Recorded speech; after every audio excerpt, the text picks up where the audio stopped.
नमस्कार, सुहासिनीज लाईफस्टाईलमध्ये तुमचे खूप खूप स्वागत आहे. हे छान आहे ग. हे आम्ही पुण्याला घेतलं होतं, असं थोडं वेगळं आहे. 300ला मस्तच मिळालं ना. हे म्हटलं तिला घरी तिच्या हो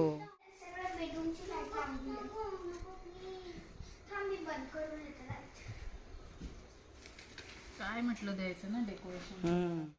तिला द्यायला की तुझ्यासाठी. वाव, हे काय सुंदर आहे ग. 800 रुपयाला. ही मस्तच आहे ना. फक्त ब्लाऊज. हो. हे खाली चटई टाकते ना मी. मस्तच आहे ग, खूप सुंदर आहे. हो, नवरात्रीत तर फार छान आहे ना. असं म्हणजे तुला अथ द्वादशोऽध्यायः अर्जुनवाच एवं सतते युक्ताये भक्ताः स्वां पर्युपासते ये चाप्यक्षरमव्यक्तं तेषां के योगवित्तमाः मस्तच आहे, पण सुंदर आहे. उपासते श्रद्धया सर्वत्र समबुद्धय अरे वा, ही ड्रायफ्रूट मिळत आहे. सर्वभूत सुंदर दिवा घेतला ग. कितीला घेतला? 500ला. ए मस्तच आहे ना, आणि वजनदार आहे चांगला. दुःखं देहवद्दीन वाप्यते ये तु सर्वाणि कर्माणि मयि ध्यायन्ति. ए मस्तच आहे. आईने असं सेम घेतलंय. कितीला मिळालं गे? 500. हा, आईला पण 500लाच मिळालेलं. हो, मस्तच आहे ग. हे बघ इथून छान आणि आहे. इथून पाठ केलेलं आहे. हे घे. केलेलं आहे. सोड ना. हा हा, दाखव ग. खूप छान आहे. फक्त बांधा. ए काय सुंदर आहे ग. ए वाव, यांचा नंबर घेतलाय तू? हो. ए मग मला पाठवतील का हे? कार्ड आहे माझ्याकडे. ए काय छान आहे ग. सर्व मंगल मांगल्ये शिवे सर्वार्थ साधिके. असं मागे यायला ना. ए मस्तच आहे. मी घेते. कितीला ग? हे 1000 रुपयाला. ए छान आहे ना. 1050. आणि इथे बघ, हे असं आहे घालायला. वाव.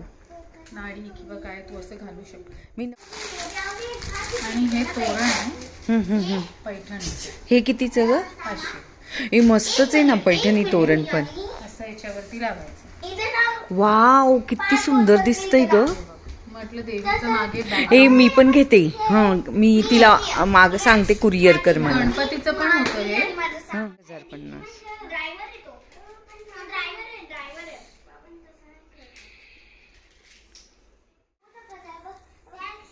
मस्तच आहे ग, क्यूट एकदम.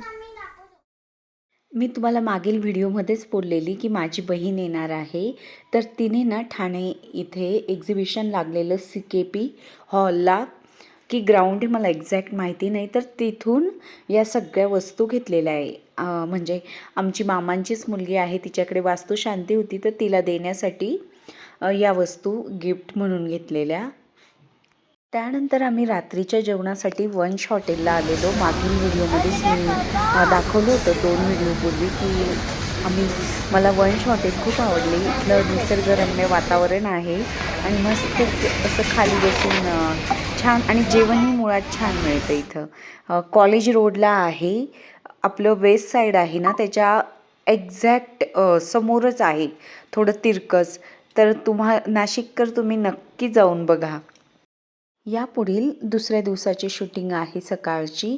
आम्हाला बाहेर जायचं होतं, म्हणजे मामांच्याच मुलीकडे. तिच्या घरी आम्ही वास्तुशांतीला जाऊ नव्हतो शकलो, म्हणून मग त्यात काल जाणार होतो.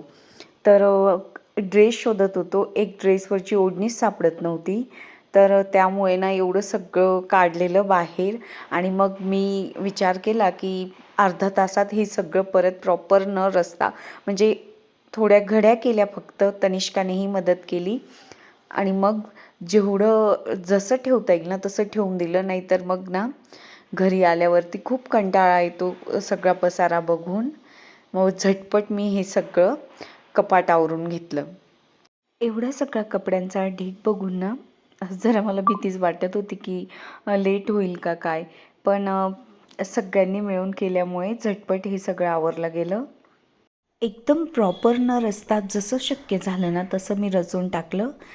नंतर ज्यावेळेस कपाट स्वच्छ करेल त्यावेळेस एकदम प्रॉपर तर रचेलच मी. नाशिकजवळच ना भगूर गाव आहे, तिथे आम्हाला जायचं होतं. तर तिथेच ना खूप सुंदर असा रस्ता होता. देवळाली कॅम्प म्हणून एरिया आहे, त्याच्या पुढेच हे गाव आहे. हे सगळं मिलिटरीचं म्हणजे भाग आहे इथे. रस्ता तर म्हणजे आजूबाजूला झाडं, नंतर निसर्गरम्य असं दृश्य आणि पक्ष्यांचा आवाज आणि परत म्हणजे पावसाचं थोडं वातावरण, त्यामुळे ना सगळंच एकदम मस्तच असं लोभस वाटत होतं.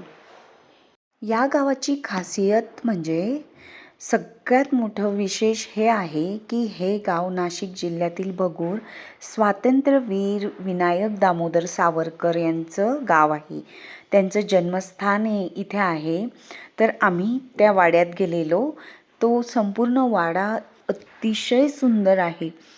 तर मी तुमच्यासोबत अगदी थोड्या वेळात म्हणजे कमी वेळामध्ये शेअर केलेलं आहे. हे त्यांचं देवघर होतं. किती सुंदर असं देवघर आहे त्या काळातही.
स्वातंत्र्यवीर सावरकरांचं जन्मस्थान बघण्याचं आम्हाला भाग्य लाभलं.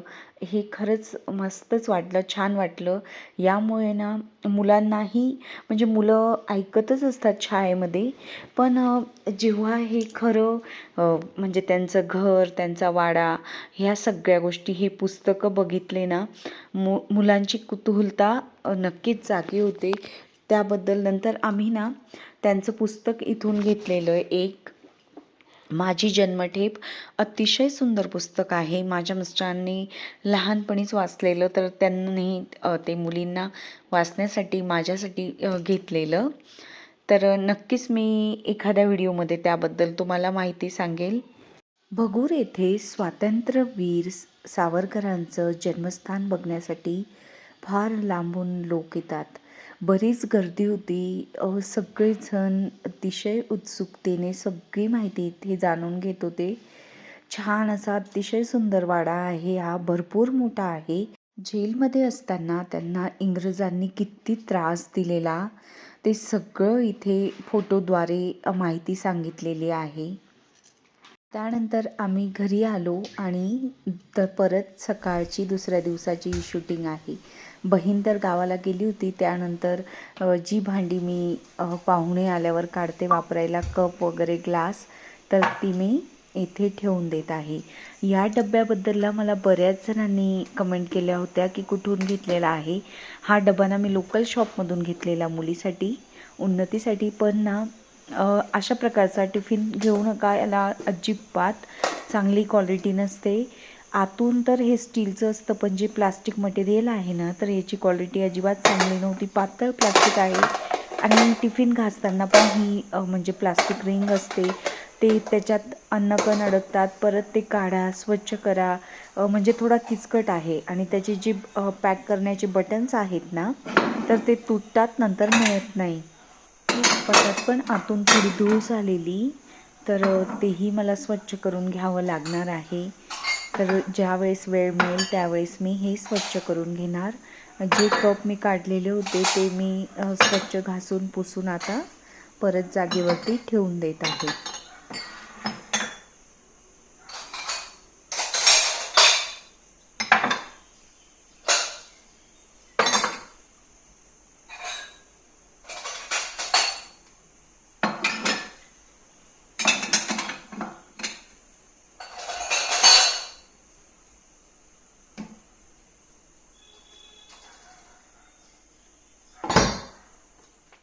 रात्री घासलेले टिफिन मी टेबलवरती ठेवून घेतले की जेणेकरून जेवण बनवल्यानंतर ना टिफिन म्हणजे भरणं मला सोपं जाईल म्हणून. या प्रकारचे टिफिन हा JVLचा आहे. हा तनिष्कानेही वापरलेला, आता उन्नती वापरते. अतिशय चांगली क्वालिटी आहे याची. आणि जे 4 डबे आहेत ना, ब्ल्यू, नंतर डार्क ब्ल्यू, तर आणि ग्रे, हे ना सिग्नोवेअरचे आहेत.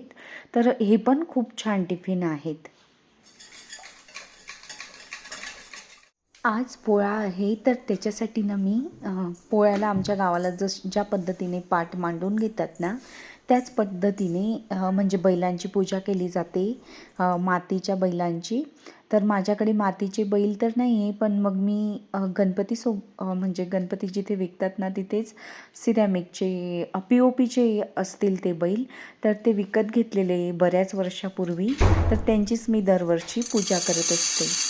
माझ्या गावाला ना मातीचे मिळतात, त्याने ना आम्ही गेरूने रंगवतो आणि मग त्यांची दुपारून पूजा केली जात असते.